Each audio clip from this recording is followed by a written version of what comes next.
r/ask Reddit. What's your best example of an improvement that ruined a product?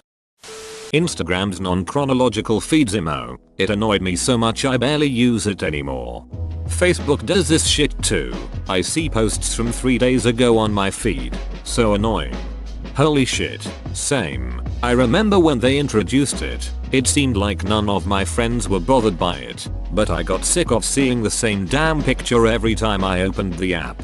I don't give a damn that Katie's picture is up to 300 likes. I already liked it. So show me the new stuff. I love checking Facebook and seeing a post from a good friend I'm having a beer at X. Anyone keen to join me? Posted 2 days ago. Do I go? Will he still be there? Half of the practical uses of social media no longer work. This happens almost on a daily basis on Instagram. I'll see a comic post about a show happening tonight in 10 hours. Plenty of time to make plans and come out, and then I check and the post was from 22 hours ago. Hyundai now has an alarm on the dash that makes a piercing ding every time it detects the roadway is colder than 40 degrees. I live in North Idaho. I would do anything to disable that ducking alarm. Anything. When I lived in the Middle East as an expat, all the cars in the Gulf are required to ding continuously when you go over 120 kph, 75 mph. Problem is, literally everywhere in the Gulf is driven over 120. Annoying as hell. Not sure what it was supposed to improve, but I ducking hate how half the space on modern smartphones is eaten up by apps I don't use and can't uninstall. Yes, duck that man. It's basically a false advertisement. Yay, here's our 16GB phone, but 11GB are all apps you never use and can't delete. Still 16GB though. Have fun with your whole 2 apps of your choice. Subscriptions for literally everything. You can't even buy software anymore. Only rent. Looking at you, Adobe. Whenever a news site has a video clip embedded at the top of the article that autoplays and then ducking follows me down the page in a little embedded window in the corner while continuing to play duck, you go away god. And then it autoplays another video that has nothing to do with the article you're trying to read. Whatever Yahoo did to Flickr. Yahoo tends to do that. Now Yahoo is owned by Verizon. I'm staying far away. Whenever I see a Flickr link on Reddit I just ignore it. It takes way too long to load. This happened to Tumblr too when Yahoo bought it. Facebook making FB Messenger a separate app. Just why?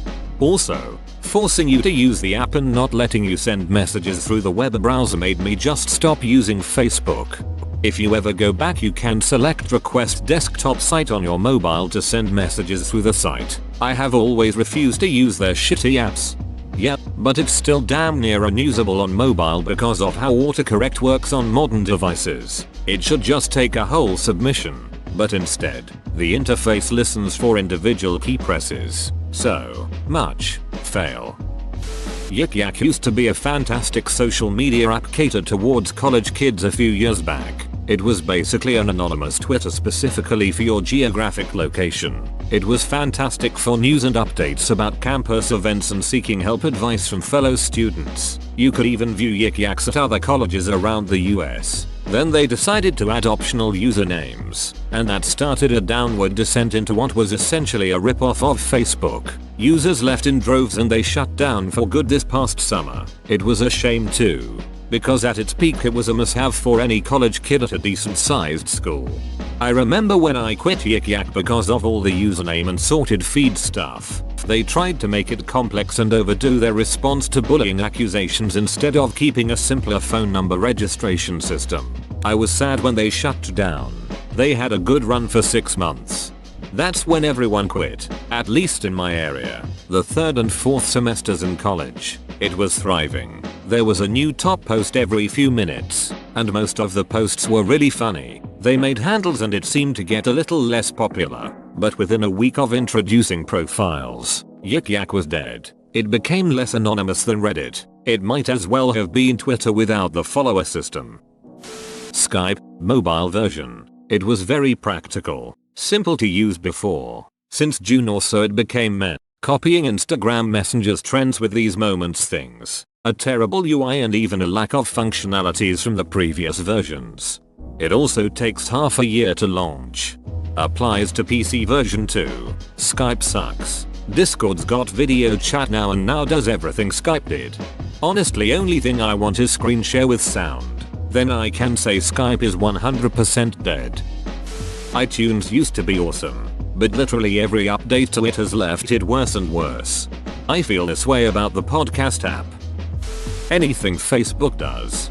Do you want a rip-off of Snapchat story on your phone? Do you want every photo you take to give you a forced pop-up asking you if you want to add to this? Do you want listing yourself as going to an event to automatically create a dummy chat with everyone else listed as going? Do you want every friend request to create a dummy chat? Do you want swiping down on the app, the universal refresh motion, to instead open a camera? But no, well tough shit, because you're getting it anyway.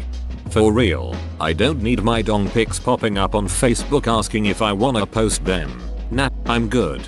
They literally had to add, no one else can see this, for the new dong pic suggestion feature. And you know what? It doesn't help. Girlfriend sent you a nude, you get a mini heart attack now thinking it's been made public and it's your fault, just because it's in your camera roll. Remember when Facebook was chronological and genuinely about what your mates were up to, and now it's just glorified cloud storage for memes, financed by irrelevant ads? Don't get me wrong, man likes a meme, it's just not why I joined some 8 years ago. Paper month Photoshop. Duck that shit. GIMP got itself a new customer that day. Almost every news sports website redesign that adds white space, reduces readability, and removes critical content and relevant links to provide more space for social media tie-ins, irrelevant video clips, and invasive ad space. Content is being Twitterized. I kept wondering why all these news and article sites only had a strip of text in the center 25% of the screen. Everything else was just white space. Then I saw one on a friend's computer without ad block. Holy duck. How do people stand it? When I have to use a computer at school or when a site makes you whitelist it, it's such a horrible barrage on your senses. Feels like Fahrenheit 451. Can't think about the news because by Pepsi is dominating your attention. Weather.com. It used to provide me with accurate weather forecasts. It now is one giant cesspool of clickbait articles with questionable weather numbers mixed in sporadically. Weather.gov. uTorrent. They took a nice, simple program and plastered it with ads and added spyware. This seems to have been the fate of every torrent client I've ever used. I've not torrented anything for a while now, but I was last using the no nonsense deluge and it got the job done fine. Oh, that's easy. Angry Ducking Birds. Formerly one of the most fun apps, now ad-ridden garbage and a sign of the mobile industry. I don't even mind the ads that much if the game is free, but that energy system shit is insane. The guy who invented that and anyone who funds that behavior should be launched into the sun. Ducking garbage. Wait a second. They added an energy system? Jeez. I remember the days when I had all the Angry Birds apps and kept up with the updates to seasons. When Hulu announced they'd be updating their interface, I was excited because they have a great content library, but the interface wasn't super good. It feels like they made it worse on purpose. It's a dumpster fire of an interface on Android that makes me question every person who worked on it. I don't get it at all. Opening it feels like walking into a party where you know several of the people and you were really excited to attend, but they're all talking about something you know nothing of while hiding behind various plants and furniture. That's how I feel about Amazon Prime on anything but a PC. I know there's good stuff in there, but it's a pain in the ass looking for it. The idea that new phones need to keep getting thinner or smaller when in reality consumers want longer battery lives, waterproofing, wireless charging, etc. The mechanisms in modern gas cans that are intended to prevent spills completely screwed gas can functionality. Just made me use them in a less safe way, with no nozzle at all. Damn thing broke immediately. We poured gas all over the place trying to get the retractable safety nozzle to guide the gas, versus having it squirt out the sideways all over our hands and the ground. I think after 30 minutes we figured out how to disassemble and reassemble the contraption so we could fill the chainsaw instead of spill gas on it. Safe. Duck modern gas cans. I have one where you have to twist the nozzle and then push it down to get it to pour out. It's made so terrible that the pressure you have to apply makes it leak gas all over your hand. It also has a little hook thing on it that is designed to make it possible to put that pressure on it while you are pouring it without touching it. But it is so small and fragile that the first time I tried it snapped off. Keurig 2.0. They put DRM in it. LOL. Yeah, this is dumb, but I have to admit, all I did was take an actual Keurig cup, cut the top part off, then place it on the non-Keurig cup. Works fine. Not that you should have to do this. Microtransactions in console games. I get it in Facebook games and mobile games that are free, but in a game I already paid $60 for, it is some BS. It puts people who don't want to pay more at a competitive disadvantage. They act like they are kindly offering us a shortcut, but microtransactions always make the game drag more because they want to make you frustrated with lack of progress, so you will buy a booster pack or some crap. Same goes for pre-order bonuses and day 1 DLC. They want to make you pay extra for stuff that should already be in the game. Edit. Originally wrote same as Sam. I fixed. Like before, I was fine paying like $5 for some good maps way after the game was released. Now though they plan out selling you the game in pieces. It's ridiculous. Also the games that make you grind so much so you are willing to buy whatever it is. Duck the game industry. Removing line Skittles and replacing them with Apple. I'm convinced Hot Cheetos use less and less chili powder over time and it makes them suck. I'm convinced the same thing happened to Sour Patch Kids. Either they wimped out on the sour, or I became immune to its effects. Intriguing. I haven't thought much about that before, but you might be onto something. Sour Patch Kids in my memory seem more sour than they are today. Today they just like slightly sour flavored gummy bears. Were they more sour in the past? I can't remember anymore and it's freaking me out. Children experience flavor more intense, so that could be a reason. Windows tile start menu. If I'm on a PC I do not need a menu that looks like it is built for tablets. And if I'm deploying 15,000 Windows machines to be used solely for business, 0 of them need Candy Crush installed. If I'm building PCs to play video games on, 0 of them need Candy Crush installed. Almost all of YouTube's updates. First the channel list update. Before you had your feed and you to your right and all of your subscribed channels appear on a black bar, then they turned it into some stupid tabs thing. Probably the worst in my opinion. The comment section update. Now pressing V1 replies takes you to a different page with just that comment instead of list them right underneath the comment. Also WHR, whenever I try to scroll through the comments it always acts like I want to reply. Also the trending tab and the share tab. The trending tab always has such stupid shit in it, and I don't think that anybody uses the share tab at all. Most of these are on mobile, but if you're on desktop you probably won't notice these. Facebook mid-video ads. Duck that personalized ads. It just makes me scroll down my feed. There hasn't been a single video that I hadn't skipped every time an ad comes up. Literally the second I see that little countdown to an ad pop up I'll lose all interest in the video and close it. The first PS3s were 100% backwards compatible with PS2 games. Starting with hardware v1.1 and up, that functionality disappeared. The original PS3s had some performance issues directly related to the presence of both a PS3 cell processor and a PS2 Emotion Engine processor. Removing the EE chip from subsequent PS3s destroyed the PS2 compatibility, but it improved PS3 games' performance drastically. I had a v1.0 PS3, and it also had a bank of card slots, a USB PS2 memory card module, and a USB PS2 controller adapter. Essentially PS3s had a completely custom chipset designed to give them optimum game performance, and it did. Even the first gen PS3s were vastly more powerful than competing consoles. However, a unique chipset only works with software made for it, so these original PS3s literally had an entire PS2 inside them, completely separate, in order to achieve backwards compatibility. However, this made the PS3 more expensive to produce than they sold it for. At first this was fine because they could recoup the money on games, but as time wore on it became a net loss and costs had to be cut.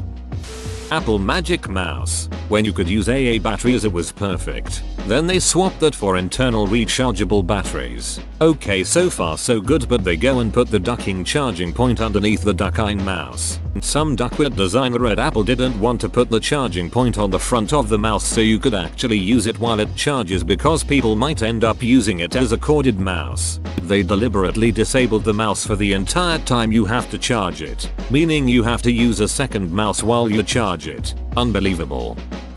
My mouse has pop-ups in the system tray. My mouse has pop-ups in my system tray. In 2018, Mouse will be introducing Stories. Mouse requires a software update, 23.6 GB. Press any key to proceed. Digital cable. Cable used to flip channels instantly, and all you had to do was remember a 2-digit number for each channel. Now, it takes 30 seconds to go to another channel. It's mesmerizing how awful cable boxes are from a product standpoint. Porn keeps getting edgier and edgier, which is fine, but it's really causing a strain in my relationship with my stepmother. Not mom and not son have sweet sexy time. Ted Cruz dislikes this. IMG requiring you to log in to upload pictures from a phone. Or not displaying the raw image links to phones anymore. Forcing mobile pages with low-res images instead. I instantly abandoned the site at that point. Literally everything about iTunes. Someone once called it a software update utility that also plays music. Removing the broken footstep tracker in Pokemon Go. It worked originally, so instead of fix it they spend months making a shittier one. Car alarms. Not once have I heard one and thought, my god, someone is breaking into that car. I hear it and go, who ducked up now? My friend borrowed his wife's car and accidentally set the alarm off at a gas station. He couldn't figure out how to get it to turn off. The manual for the car wasn't in the car for some reason, so he just drove it home with the alarm blaring the whole time. No one stopped him or did anything. They completely ignored it. Star Wars Galaxies. A great MMO that was ruined by improving it with combat and class system overhaul in order to compete with WoW. This only drove away the players and completely killed the game. Algorithm-based timelines instead of chronological ones. Cough. Facebook. Cough. Instagram. Pandora's new website is horrible. It looks and feels like it was designed for a tablet. There are massive bar-shaped areas to click instead of small links. You know, like mobile apps do to make it easy to use your finger. On the old site you could do pretty much everything from one page. It was tightly organized and options were accessed by clicking on small bars or words. Because of the unnecessary use of space and massive buttons, every different action that you'd want to do is on different pages. Make new channels. See liked and disliked songs and artists. See the goddamn list of channels at all. etc are all on different pages. And they took away the date created channel sort option in favor of sort by order of last played. Which is awful. It's a ducking tablet interface on a desktop website. Their music selection algorithm and library selection had already massively dropped in quality by this point. The website changing to be garbage was the last straw. I unsubscribed. Pandora used to be great. And, please, don't suggest Spotify. Spotify is great if you want custom tailored playlists of exactly selected songs. I don't want that. I want to create a station from a blank slate and seed it with several artists and then have it play those artists randomly and include other similar artists automatically. Spotify doesn't do that. I moved to Slacker Radio. It isn't perfect, but I can create seeded stations with randomized but similar music. Pyrex glass kitchenware. They used to be the gold standard in high quality tempered glass products. But in 1998, they changed from borosilicate glass to soda lime glass, which was supposed to be cheaper and lighter, but it's less heat resistant and breaks more easily. Whoa, you made it to the end? You're a ducking beast. I'll cut you a deal. Smash like and subscribe for more curated content, bruh. It's free and that's a great price.